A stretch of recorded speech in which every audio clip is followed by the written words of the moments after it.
ECS는 모노를 잘 사용하시고 난 뒤에 동적 오브젝트가 500개가 넘는다면 핵심 로직을 ECS로 교체하는 것을 고려해보시길 추천드립니다. ECS에서는 UI와 사운드를 지원하지 않습니다. UI를 지원하지 않으니까 게임의 플로우 컨트롤을 할 때 ECS에서 이 플로우 컨트롤이 불가능한 건 아니지만 모노로 개발하는 게 훨씬 쉽고 빠릅니다. 그래서 저는 ECS 15대 모노 85 정도의 비율로 코드가 작성되었습니다. 메모리를 삭제하거나 추가할 때는 반드시 스트럭처럴 체인지라는 메모리 구조 변경이 일어납니다. 메모리 구조 변경이 될 때 모든 병렬 연산이 마무리가 된 상태에서 그게 시작이 됩니다. 뭔가 체인지가 일어나고 마무리하고 뭔가 이런 게 많아지게 되면 메인 스레드 동작하는 것보다 느려지는 경우도 생깁니다. 안녕하십니까? 모닝보드 스튜디오의 진의수입니다.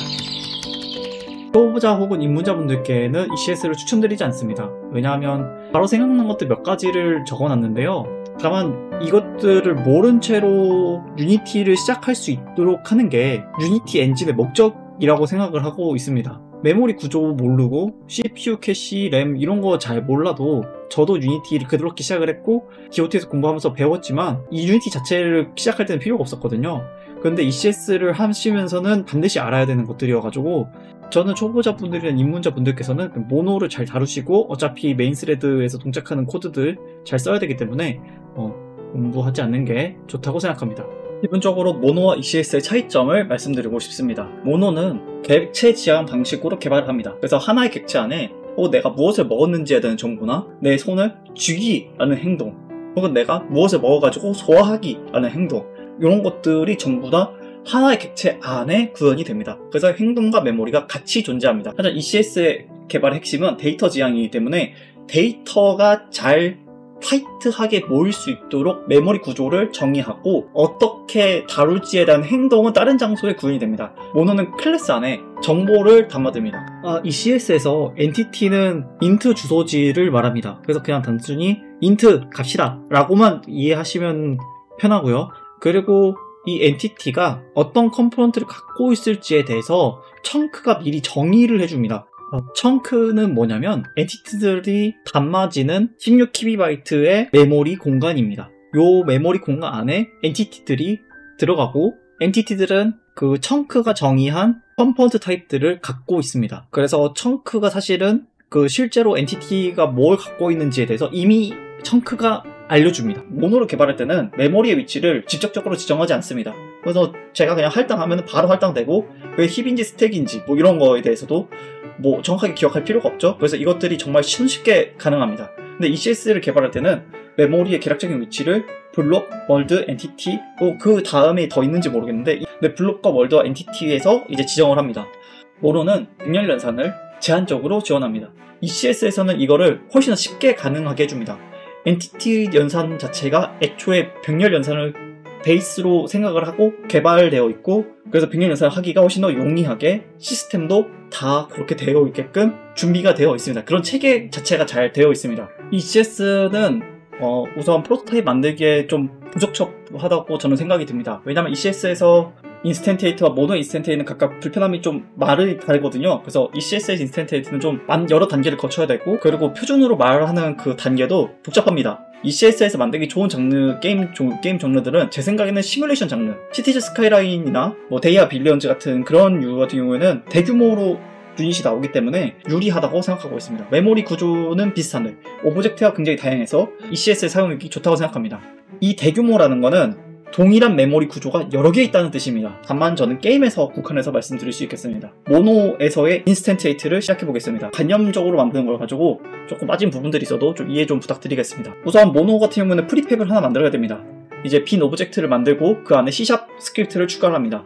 빈 오브젝트에 C# 스크립트를 넣고 그 다음에 프리팹을 참조를 시키죠. C# 스크립트 안에 소환 관련된 문법을 작성합니다. 실행해서 확인하면 됩니다. 물론 좀 더 어려운 여러 가지 과정들이 있겠죠. 다만 이게 제 생각에 가장 빠르게 C# 스크립트 모노에서 만들 수 있는 방법이라고 개인적으로 생각하고 있습니다. 그런데 이제 ECS에서 인스턴테이트는 좀 단계가 많이 다른데요. 일단은 프리팹 만드는 건 똑같습니다. 하지만 프리팹 만들고 나서 사전적으로 거기 안에 넣어야 되는 게 있는데 바로 데이터를 먼저 정의해줘야 됩니다.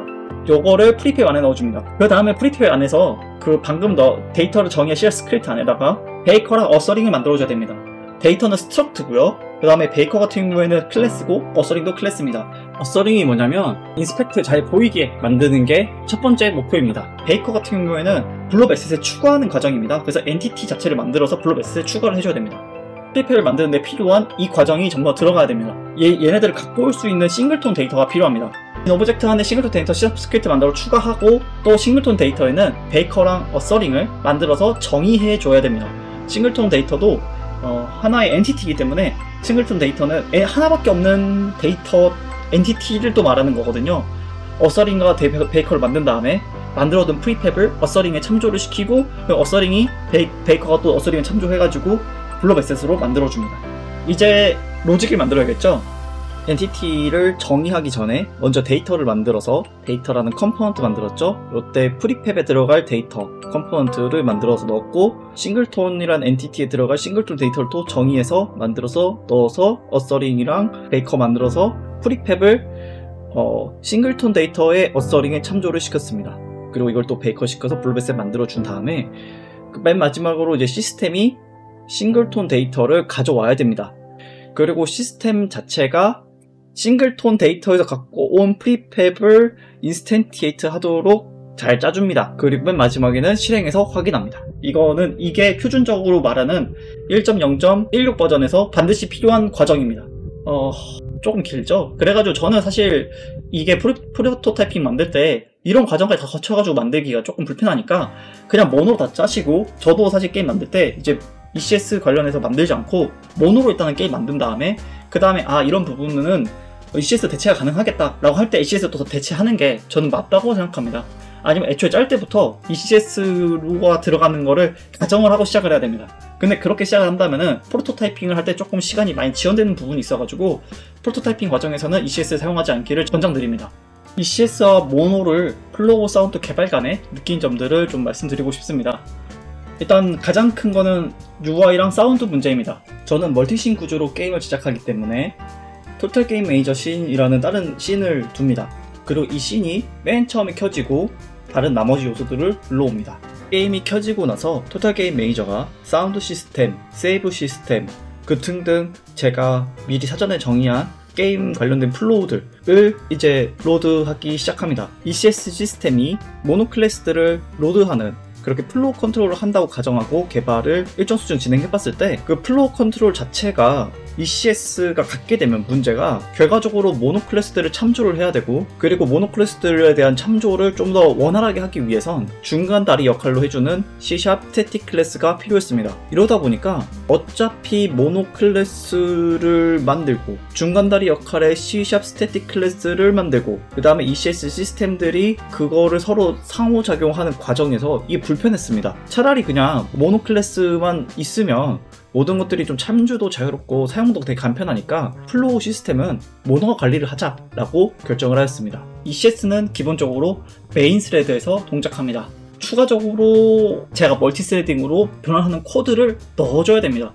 이때 멀티스레딩으로 들어가면서 잡을 사용하게 되는데 이 잡이란 게 정말 좋거든요. 정말 좋은데 이게 어쨌든 간에 넘어야 할 산이 하나가 있습니다. 바로 잡 공간 안에 들어가면 독립된 공간처럼 보시면 되거든요. 그게 메모리를 보장해주기 때문에.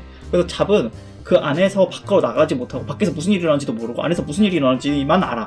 그러니까 잡 들어가기 전에 모든 재료들을 다 준비해서 뭐 변수든 변수 혹은 줘야 되는 스트럭트면 스트럭트들 이런 걸 만들어가지고 이제 그 잡에 갖고 들어가는데, 그러면 그 잡 안에서 메모리를 보장하기 때문에 멀티스레딩도 가능하지만 동시에 참조 타입을 쓸 수 없게 되는 문제가 생깁니다. 그래서 위와 같은 코드 구조가 모노 개발간에는 전혀 생각하지 않았던 부분이거든요. 물론 이 부분을 해내고 나면은 정말 ECS 코드 정말 매력적이고 정말 잘 만든 툴인 거, 저는 정말로 ECS 쓰면서 유니티 진짜 똑똑하다, 와 이거 유니티가 이렇게까지 생각했구나, 정말 유니티 대단하다 이렇게 생각했던 부분도 많지만, 동시에 이걸 넘어가기까지가 조금 공부해야 될 것도 많고 시행착오도 여러 번 겪고, 그 다음에 잡 내부는 서로 지금 어떻게 일어나는지를 모르니까 이거 디버그 로고 찍기도 좀 불편해지고 이런 것들이 굉장히 많아서 난이도가 높아지는 것도 사실입니다. 이번 영상에서는 ECS를 사용하면서 느꼈던 점에 대해서 중점적으로 다뤘습니다. 또 추가적으로 제가 생각하기에 ECS에 사용하면 좋을 프로젝트에 대해서도 개인적인 생각을 좀 담아서 말씀드렸습니다. ECS 프로젝트는 메모리 구조가 비슷한 오브젝트들이 많다면, 정확하게 말하면 똑같은 오브젝트들이 많다면 크게 성능을 올릴 수가 있습니다. 그래서 오브젝트가 만약에 근데 몇 개 없다 그러면은 ECS 사용하는 게 오히려 걸림돌이 되기 때문에 그럴 때는 또 처음부터 끝까지 전부 다 모노 비헤이비어로 개발하시는 게 추천드립니다. ECS는 제가 생각할 때 정말 잘 만든 툴이고 정말 논리적이고 제가 사용해본 결과 학습에 대해서 조금 어려운 부분이 있는 건 사실이지만 편리하게 잘 사용하고 있습니다.